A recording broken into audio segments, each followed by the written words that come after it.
prazer gigantesco estar com vocês para mais um episódio do Economia Falada. E o tema de hoje é absolutamente fundamental, aliás, cada vez mais para o mundo dos negócios, que é como usar a tecnologia a favor da sua empresa e do seu cliente. Inteligência de dados, cibersegurança, inteligência artificial, quer dizer, como tudo isso impacta no seu negócio. E eu vou conversar com duas grandes especialistas na área, duas craques. Uma, a empreendedora e investidora Camila Farani, e também com a futurista e autora de vários best-sellers na área de tecnologia e negócios, a Marta Gabriel. Elas vão explicar para a gente tudo isso em detalhes, vão dar exemplo do que tem de melhor já hoje no mercado e principalmente um monte de dicas para vocês que estão nos ouvindo de como fazer isso na prática. Esse episódio do Economia Falada é patrocinado pela Mastercard. Caso você não saiba, a Mastercard é muito mais do que um cartão. Ela é uma empresa global de tecnologia e tem um ecossistema completo de soluções B2B. Vale a pena conhecer. Nesse primeiro bloco, quem está comigo é a Camila Farani. Tudo bem, Camila? Ricardo, tudo bem? Bom te ver de novo. Bom demais estar com você outra vez. Isso aí, tô super feliz de estar aqui para falar disso tudo com você e seu público. É isso aí. Ó, vamos já começar com algo ultra importante na largada que merece muita atenção para todo mundo que lida com dado de cliente. Quer dizer, como é que a gente usa dado para tomada de decisão certeira, aprimorar produto, aprimorar serviço? Como é que a gente faz isso na prática, Camila? A primeira coisa quando eu penso em dados, né, e cada vez mais o volume de dados ganhando espaço no mundo, eu penso o seguinte, né? Analytics e Big Data, eles vão resolver o problema, vão ajudar sem dúvida nenhuma e brilhante, né? A Mastercard junto com esse ecossistema, mas sem dúvida nenhuma as pessoas também precisam estar no comando. Uma pesquisa de uma das grandes consultorias do mundo, né? Ela disse o seguinte, não adianta obter valor tangível e mensurável dos dados, mas ao mesmo tempo você precisa ter pessoas que sejam pessoas consistentes o bastante para que elas consigam mapear esses dados de forma que elas consigam tornar isso mensuráveis, né? Então, muitos especialistas eles têm defendido a adoção de uma abordagem decision-driven do data analytics e não apenas só com base nas análises de dados, né? Então, qual é a lógica disso tudo? Assim, a lógica é que a falta de resultados, muitas vezes, e eu vivencio isso em algumas startups, ela pode estar no fato de que a maioria das empresas, elas adotam uma abordagem inversa dos dados, das análises, focada em encontrar um propósito para os dados disponíveis e não na tentativa de extrair novos valores desses dados. Então, isso naturalmente, Ricardo, isso vai fornecer cada vez mais respostas, vamos dizer assim, imprecisas, né? Ou vai fornecer insights de uma certa forma enganosos, né?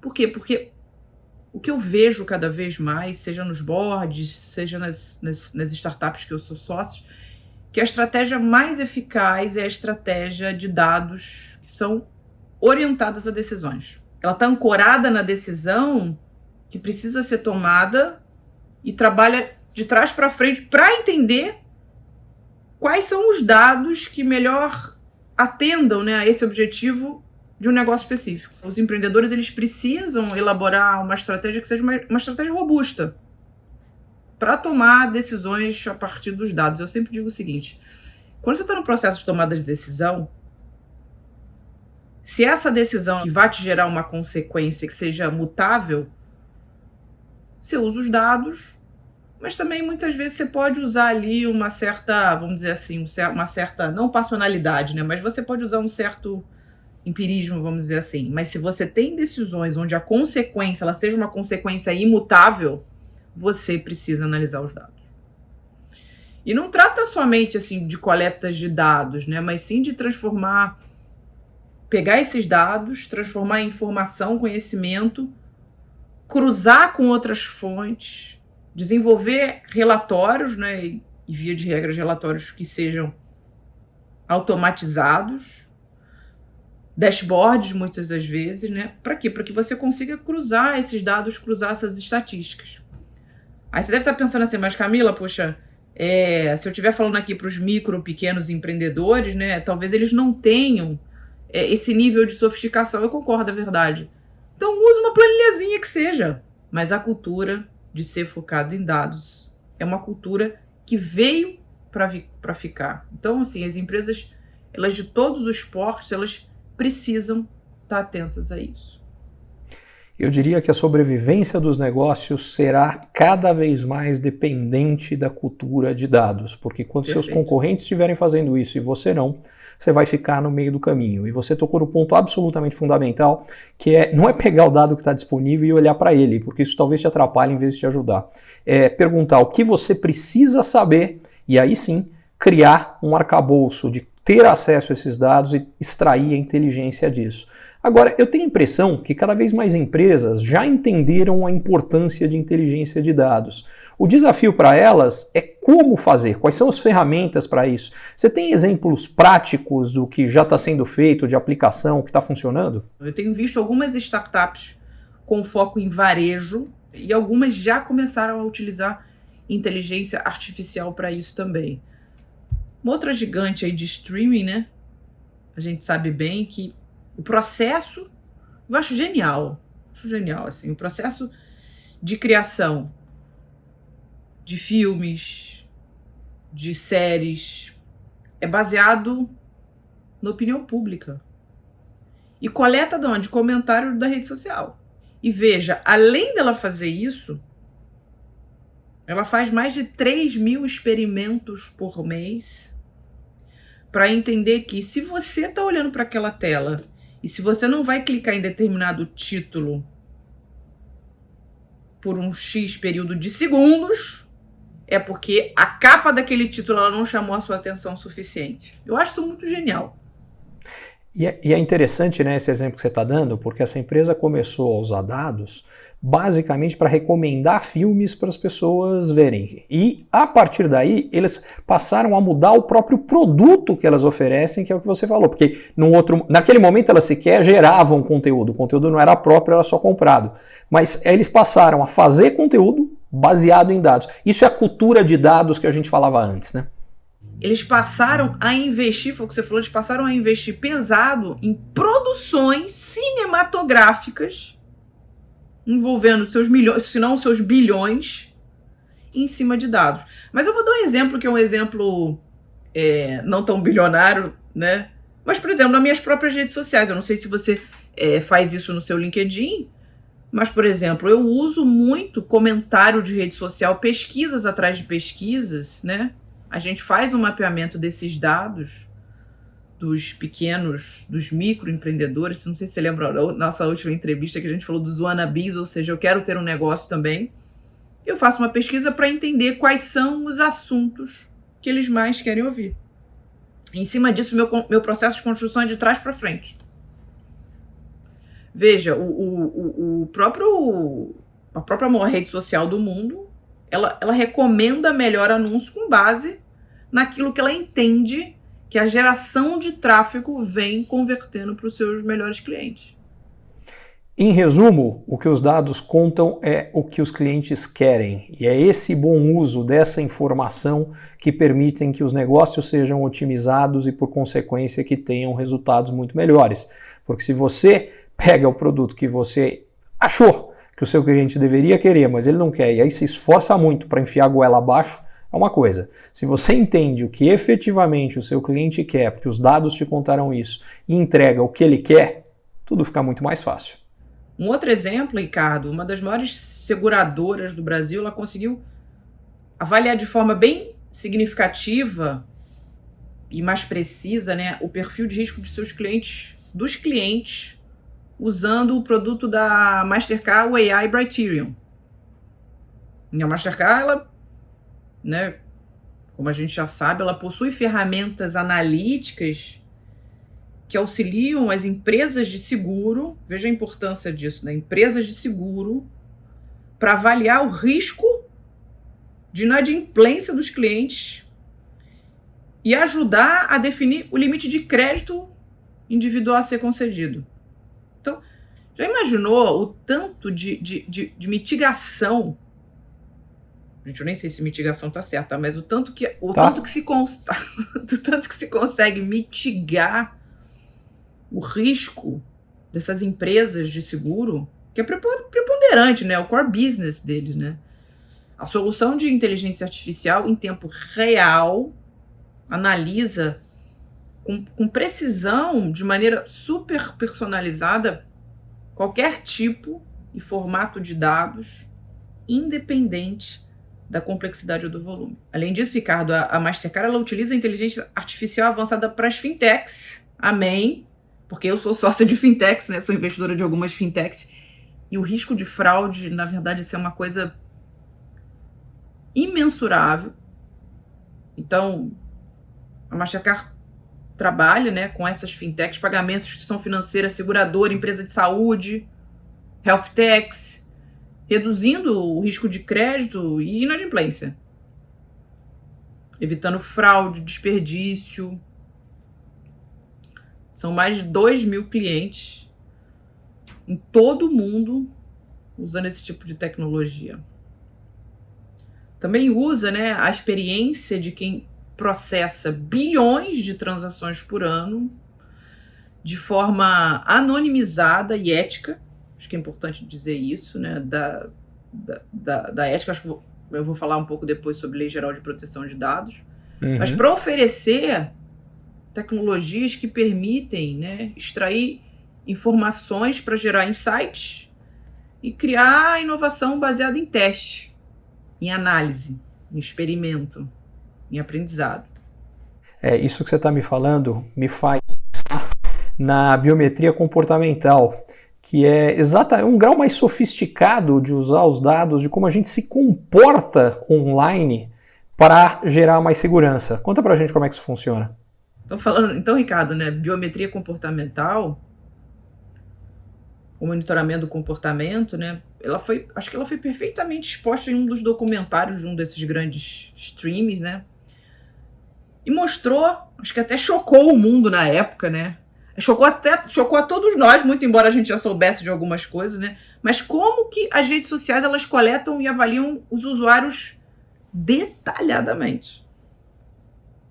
Então, por exemplo, quantos cliques e likes a gente dá num post, o tempo gasto numa postagem, a agilidade em que cada um corre a sua timeline, forma, velocidade com que o dedo ou o mouse se deslocam, movimento do telefone e até mesmo a velocidade com que se escreve comentário. Parece aquele filme que a gente vê futurista daqui a 50 anos, né? Mas é verdade. Então, veja, a importância disso tudo, né? Eu vejo que a tecnologia, enquanto ferramenta, ela está sendo usada como a última, vamos dizer assim, a última fronteira, né, na prevenção e detecção de fraudes. Que tradicionalmente sempre focaram na coleta e análise de informação cadastral. Mas eu quero só, por último, aqui frisar, né, que é importante ter muita ética, ter muito respeito à Lei Geral de Proteção de Dados, né, para que essa coleta, essa armazenagem, né, e o tratamento das informações dos usuários elas sejam feitas de acordo com a normatização vigente. E eu acho que é nesse ambiente que a biometria comportamental ela se destaca, né, como a última, vamos dizer assim, como a última fronteira na prevenção e detecção de fraude. Por exemplo, como é que você faz hoje? Como é que você entra hoje no seu telefone? Como é que você hoje faz? No meu caso específico, o telefone olha para mim e fala: olha, esse cara é o Ricardo, e me deixa entrar. É isso aí.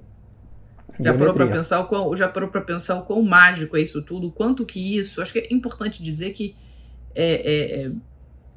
as decisões baseadas em dados, mas isso economiza tempo Imagina como era lá atrás. Ele não economiza só tempo, ele economiza a coisa mais importante que a gente tem, que é o nosso cérebro, porque quando você é obrigado a guardar 1 milhão de senhas diferentes, uma para cada coisa, você está usando uma parte da sua capacidade cognitiva para isso, que ela poderia ser usada para fins muito melhores, né? Perfeito. E você tocou num ponto que eu acho que é extremamente importante, que é a fadiga de decisões. Então, veja, quanto mais a gente usa a nossa capacidade cognitiva, aumentando as nossas sinapses neurais, aumentando o nosso espaço de armazenamento, a grosso modo falando, é um copo, né? A gente vai enchendo de informação, mais exaurido a gente fica, mais no piloto automático a gente vai vivendo. Então, veja, a tecnologia de dados, você falou bem no início, mas eu quero reforçar, sem dúvida nenhuma, ela veio para facilitar a vida do ser humano, para dar mais produtividade, para dar mais performance para os negócios e para facilitar a vida de um modo geral. É isso aí. Agora, tem um ponto fundamental também, que é a segurança desses dados. Quer dizer, tem limite no que pode ser feito, do que não pode ser feito com relação aos dados, e os clientes da empresa, eles têm que estar tranquilos, eles têm que estar seguros com relação a isso aqui. Qual é a dica que você dá para as empresas para que elas deixem seus clientes tranquilos que os dados vão ser usados a favor do cliente e que vão ser muito bem cuidados? Uma vez eu escrevi num artigo do LinkedIn, né, que fala que a performance das empresas, elas são essenciais para a cibersegurança, mas a proatividade delas também. Isso porque assim, 70% dos consumidores eles estão prestando mais atenção na forma como as empresas usam seus dados. Isso é um fato, né? O acesso às informações individualizada permite a oferta também personalizada de serviço e produto. E vamos falar a verdade. Ninguém quer mais ser inundado de promoção, enfim, daqueles tipos de pushing, spams, entendeu? Que não se conectam com a demanda real. A gente nem tem mais paciência para isso, né? Eu diria que às vezes o tiro sai até pela culatra, né? Não, exatamente. Porque você incomoda o cliente. Então, eu acho que apesar de nós, né, como consumidores também, né, eu costumo dizer que a gente, além de produtor, a gente é consumidor, são os prosumers, né, a gente gosta de receber a ideia de recompensa, a gente também quer mais privacidade, a gente também quer mais proteção, a gente quer segurança. Teve uma própria pesquisa global que a Mastercard fez, né? Então, as empresas, os negócios, elas já conhecem a necessidade de aperfeiçoar a forma como é que lidam com os dados dos seus clientes. Desde o início da pandemia, a gente teve uma explosão de cyberataque. Eu faço parte do conselho de uma empresa na área financeira. A gente tem 65 milhões de usuários, né? E a gente tem aí um roubo, um percentual muito grande, não só de possibilidade de roubo de identidade, fraude. Então, desculpa, você queria falar? Não, é que parece combinado aqui, porque na hora que você começou a falar desses ataques de segurança, entrou uma sirene aqui, parecia que isso fazia parte da nossa produção, mas foi mera coincidência. Mas eu acho que mostra nesse mundo que a gente vive, do conectado, real, e eu achei bem bacana.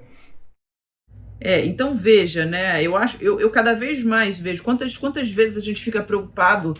Você vê coisas simples de senhas serem... Simples não, né? Porque não é simples. Mas de redes sociais serem hackeadas, né? Então, não sei se você sabe, Ricardo, mas o cybercrime ele custou $1 bilhão a economia global. Isso um dado de 2020. Olha, sem saber, eu arriscaria dizer que de lá para cá, isso aqui se multiplicou várias vezes. Pois é. Então,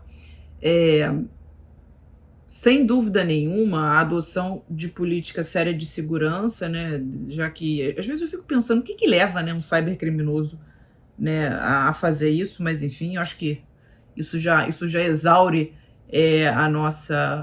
a a nossa capacidade humana e analítica de pensar, mas isso significa o quê? Que as empresas cada vez mais e os consumidores precisam gerenciar de forma correta a informação, entender mais profundamente qual é o risco, qual é o nível de infraestrutura de segurança que essas empresas estão oferecendo, analisar histórico, ver se os softwares estão atualizados, né? Fazer uma análise constante e sistemática dos riscos. É importantíssimo analisar histórico, analisar reputação.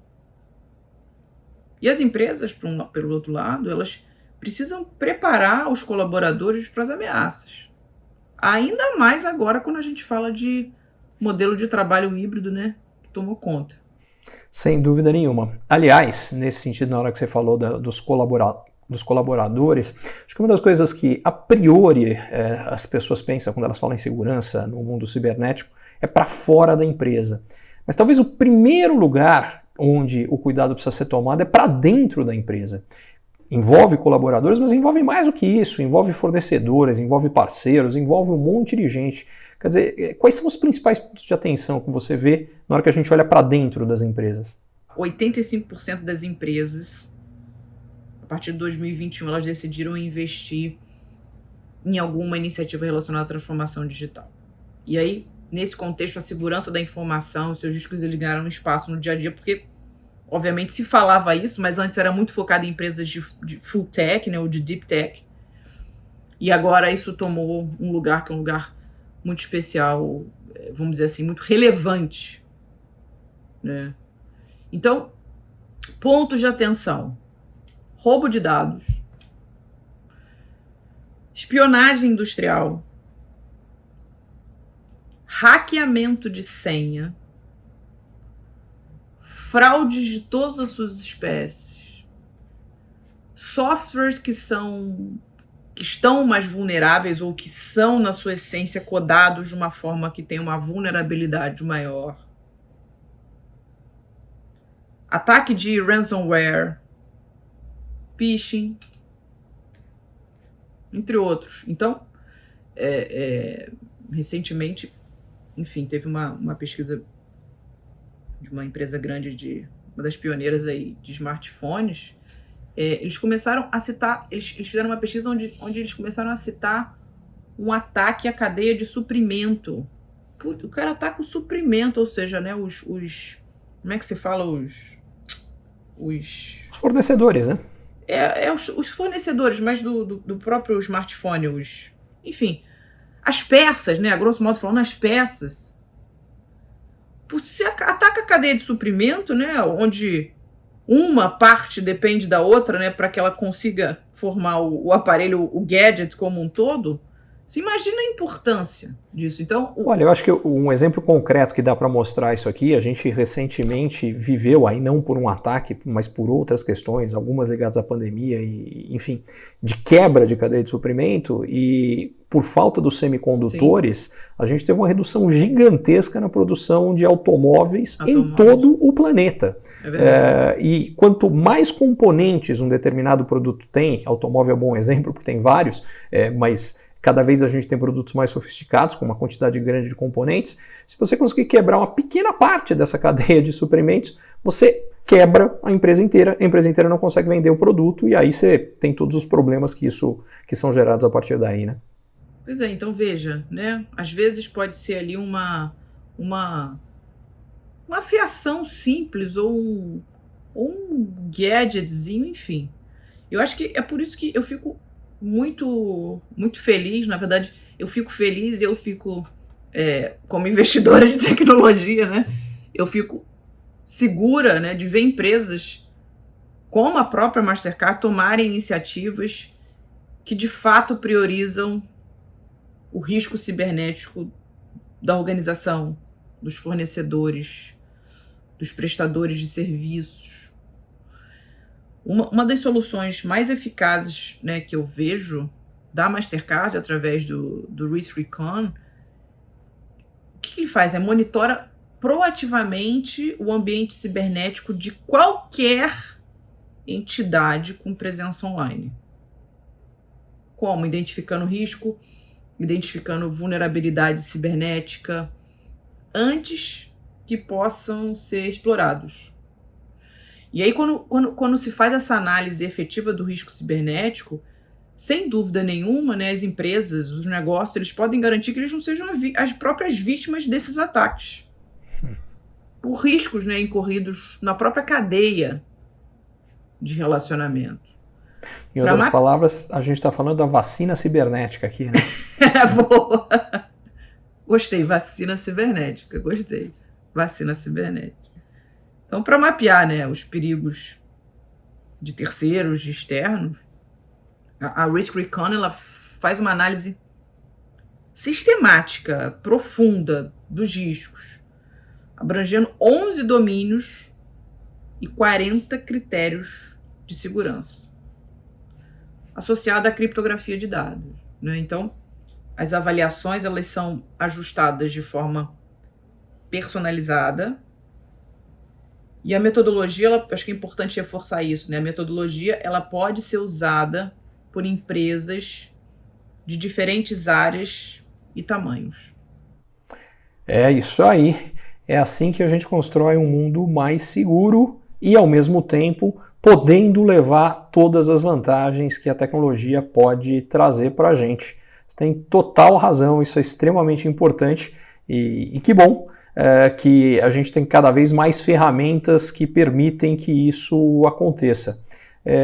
Camila, eu queria deixar para você aqui, depois de tantas dicas, tantas informações, tantas coisas legais, que mais você tem? Qual é a tua palavra final? Qual é o recado que você queria deixar para quem está ouvindo aqui a gente? Veja, eu creio que, sem dúvida nenhuma, hoje falar não só de proteção de dados, de risco cibernético, mas também de você usar os dados de forma inteligente, deixou de ser uma questão de escolha, e sim uma questão de sobrevivência. E aí, quando a gente fala de sobrevivência, eu vejo que a gente viu que a pandemia, né, ela colocou muitos de nós, mas muitos de negócios à prova, principalmente para aqueles que estavam menos digitalizados e menos flexíveis à adoção de novas tecnologias. Então, pensar em como você usa os dados, pensar na dinâmica de trás para frente. Ora, eu faço essa análise de acordo com esse meu perfil de consumo. É importante ressaltar que o perfil de consumidor ele vem mudando e é uma tendência natural, uma evolução natural à medida que os tipos de tecnologia vão evoluindo, os tipos de produtos e serviços também. Mas como é que eu consigo criar, utilizando dados, cada vez mais produtos e serviços que sejam muito mais assertivos para os negócios? É isso, Ricardo. Eu quero super te agradecer. Adorei estar com você de novo, viu? Tem alguns bons anos que a gente não estava junto, mas adorei. Me convida mais vezes, viu? Assim eu espero, é sempre bom. Nosso papo sempre flui, eu sempre aprendo muita coisa. Obrigado por tanta informação, tantas dicas em uso de tecnologia para a gente poder aprimorar cada vez mais os negócios. E certamente a gente vai repetir a dose outras vezes. Obrigado. Isso aí. Obrigada, pessoal. Tchau, tchau. Estamos de volta com mais uma edição do Economia Falada, conversando com especialistas sobre as diferentes formas como a tecnologia impacta o seu negócio. Esse episódio é patrocinado pela Mastercard, que é mais do que um cartão. Cada vez mais, ela é uma empresa global de tecnologia que traz soluções B2B para o seu negócio. Agora, quem está comigo é a Marta Gabriel, uma das pessoas que mais entende de cibersegurança no Brasil. Marta, esse assunto não é novo, mas a gente precisa acompanhar todas as mudanças tecnológicas, nos atualizar, saber o que está acontecendo, acompanhar tudo isso. E eu quero saber o seguinte, para quem não está super familiarizado com o tema, quais são as ameaças de segurança de que a gente está falando? É um prazer gigante ter você aqui com a gente. Prazer todo meu, Ricardo. Então, tem muito problema de segurança, a gente tem alguns níveis, algumas camadas de segurança, né? A primeira delas é na infraestrutura. A infraestrutura envolve desde a parte física das conexões até a parte de rede, sistemas. Então, roteadores, a nuvem que também faz parte disso. Então, a gente tem a dimensão da rede dos sistemas física e a gente tem a parte dos usuários.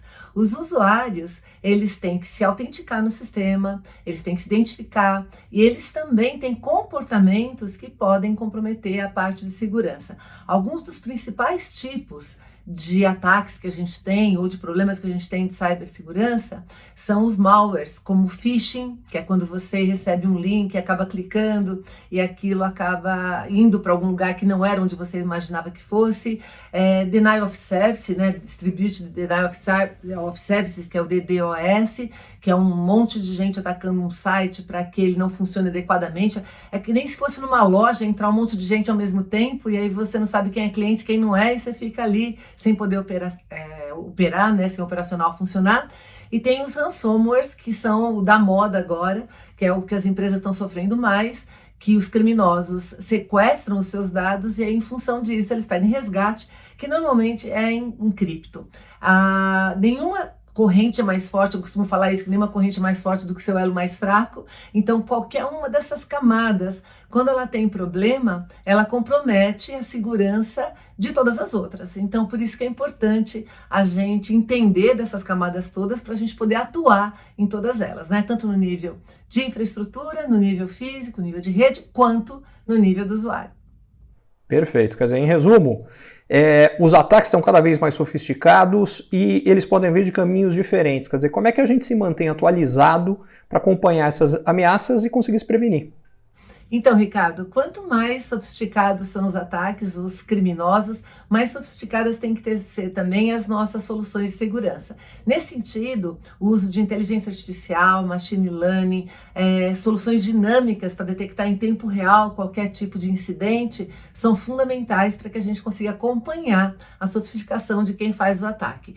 Uma das principais áreas de ataque hoje é a área de criptomoedas, né? Ela está em alta e a gente tem visto um monte de ataques e problemas e prejuízos por causa de segurança em cripto. E o Brasil é um dos mercados de criptomoedas mais quentes na América Latina, com adoção bastante alta. E nesse sentido, a Mastercard possui ferramentas que protegem empresas do varejo online contra fraudes e crimes relacionados a cripto, oferecendo ambiente seguro e confiável para vendedores e compradores. Um dos maiores marketplaces do mundo adotou essas soluções da Mastercard, soluções para fornecer segurança e transparência no programa de criptomoedas em sua plataforma. Essa solução é a Mastercard CipherTrace, é a solução que a Mastercard adquiriu em 2021. Já faz alguns anos que a Mastercard tem adquirido várias empresas top de tecnologia na área de inteligência artificial, inteligência de dados, de segurança no mundo. Então, a CipherTrace foi adquirida ano passado e que ela permite monitorar o ambiente de criptomoeda, além de ser mais fácil identificar e atender riscos no setor. Então, quando a gente consegue utilizar ferramentas desse tipo, a gente consegue, inclusive, garantir que a gente está gerenciando as obrigações regulatórias, que são bastante importantes também quando a gente fala na parte de cripto, né? Com toda certeza. Agora, você falava que nós aqui no Brasil adotamos muito as criptomoedas, e é absolutamente verdade. Agora, uma coisa que cresceu muito com a pandemia foi a adoção do mundo digital. A transformação digital não é novidade, ela acontece há muito tempo, mas ela ganhou uma aceleração brutal com a pandemia. A gente está mais conectado do que nunca. Se a gente está mais conectado, está mais na nuvem, a gente também está mais vulnerável. Quer dizer, o que mudou com essa aceleração da digitalização? Eu falo sempre isso, Ricardo, é um mantra nas minhas palestras, né? Quanto mais conectado, mais vulnerável. Porque as pessoas pensam que quando você está mais conectado, automaticamente você já está mais smart, mais inteligente. E isso não é verdade. O que a conexão traz é mais complexidade, mais fluxos de dados, mas também mais um ponto de acesso para criminosos, né? Tanto que a gente tem exemplos no passado, de a gente ter ataque num varejo gigante por meio de fornecedor de ar-condicionado. Então, qualquer vulnerabilidade física ou digital, ela acontece na empresa como um todo, né? Então, a Mastercard tem uma solução que é CyberQuant, que mensura riscos de cibersegurança, mapeia lacunas de segurança, estima o impacto de novos controles de segurança cibernética no negócio, dentro do cenário de ameaças relevantes para que a organização crie resultados melhores e mais personalizados. Ajuda também a mapear qual é o risco financeiro, porque isso é importante, né, Ricardo? Então, ok, eu tenho um ataque, eu tenho algum tipo de risco. Qual é o risco financeiro das violações de segurança na empresa? A outra coisa é qual é a maturidade do controle de segurança atual. Tem empresa que não consegue controlar aquilo que está sendo risco ou não, ou seja, você está aberto sem esse tipo de noção do que está acontecendo. E o importante também não é só você monitorar e você agir. Então também a Mastercard ajuda a você determinar que ações que podem reduzir a exposição e através de um serviço de consultoria de 3 semanas que eles trazem, com a experiência que a Mastercard tem mundial de proteção ponta a ponta da rede. Então, com isso, você consegue ficar nesse cenário mais vulnerável, você consegue ficar mais protegido.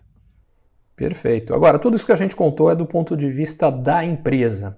Do ponto de vista do cliente, as várias autenticações de segurança muitas vezes são vistas como algo que o cliente não quer, que está incomodando o cliente. Quer dizer, como é que a gente equilibra isso? Em outras palavras, como é que a gente garante segurança e boa experiência do usuário ao mesmo tempo? Esse é um desafio, né? Porque conseguir equilibrar segurança com experiência é algo que nessa área é bastante complicado. Por exemplo, eu consigo aumentar a segurança aumentando o tamanho das senhas e a complicação das senhas também, né? Só que isso para o usuário, além de ser péssimo, né, uma experiência ruim, ele acaba agindo contra a segurança, porque como ele não consegue decorar, ele coloca anotado em algum lugar ou ele coloca em algum outro sistema que pode ser vulnerável também. Então, o que você faz para aumentar a segurança nesse sentido pode prejudicar, vira um paradoxo, né? Então, um dos caminhos para a gente resolver isso é a eliminação de senhas. E para eliminar a senha, a gente tem vários processos, um dos mais interessantes é a biometria comportamental, porque na biometria comportamental você analisa várias dimensões de como que o usuário normalmente conecta ao sistema. Então, por exemplo, se eu dou a minha senha para você, ou você viu a minha senha guardada em algum lugar, mesmo que você utilize a senha certinho, você não vai digitar na mesma velocidade que eu, no mesmo ritmo da mesma rede. Então, a biometria comportamental, ela analisa todos esses sinais que a gente dá quando a gente está se conectando para poder fazer uma autenticação sem você precisar das senhas. Essa solução é a Mastercard ID e o que é interessante, Ricardo, é que não é só para um ambiente que ela funciona. Uma vez que você tem o Mastercard ID, ela funciona para vários ambientes. Então, hoje tem universidade com mais de 10 mil alunos utilizando a identidade digital Mastercard ID, não apenas para fins acadêmicos, mas dá para usar para abrir conta em banco, compra, embarque em aeroporto. A gente sabe muito bem disso, né? A gente viaja caramba. Então, você tem uma identidade única para viajar, outros serviços, para a parte de saúde. Então, permite a geração de identidade digital reutilizável e que pode ser usada pela vida toda em ambientes multidimensionais e de uma maneira segura e rápida, né? Então, no processo de cadastro, compra, sistema de saúde, em qualquer ambiente digital que a gente esteja.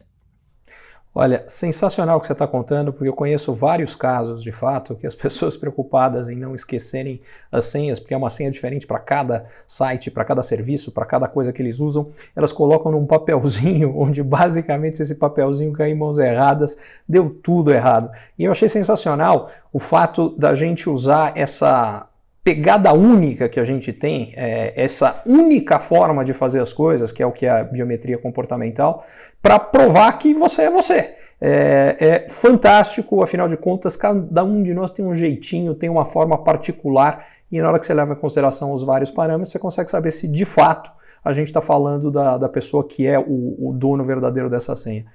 Espetáculo. E sabe o que é legal, Ricardo? Porque quando a gente fala de biometria, as pessoas pensam na impressão digital, na voz, na íris, mas isso é um problema, porque se você tem isso hackeado, por exemplo, né, você eternamente está com aquilo comprometido. Quando a gente fala de biometria comportamental, não é diferente, são vários sinais em volta do que a gente faz que permitem que você seja autenticado. Então é muito mais sofisticado o uso de sistema do que você usar simplesmente a biometria direta, né? Que é exatamente o que você falava antes, que se os ataques estão se tornando mais sofisticados, a resposta, a proteção também tem que ser mais sofisticada, né? É isso mesmo, é nesse sentido que a gente tem que ir. Exatamente. Olha, gente, o nosso episódio de hoje do Economia Falada tá chegando no finalzinho. Eu não sei vocês, mas eu aprendi um monte de coisa aqui sobre cibersegurança, sobre tecnologia, o que a gente pode fazer, principalmente o que está ao nosso alcance. Agora, só reforçou uma opinião que eu já tinha há muito tempo. Investimento em tecnologia, em proteção, a palavra eu escolhi não por acaso, é investimento, isso não é gasto. Porque sem ele, você vai se expor a uma série de riscos, problemas, que basicamente vão impedir o seu negócio de ter o resultado que ele pode ter e que você quer que ele tenha.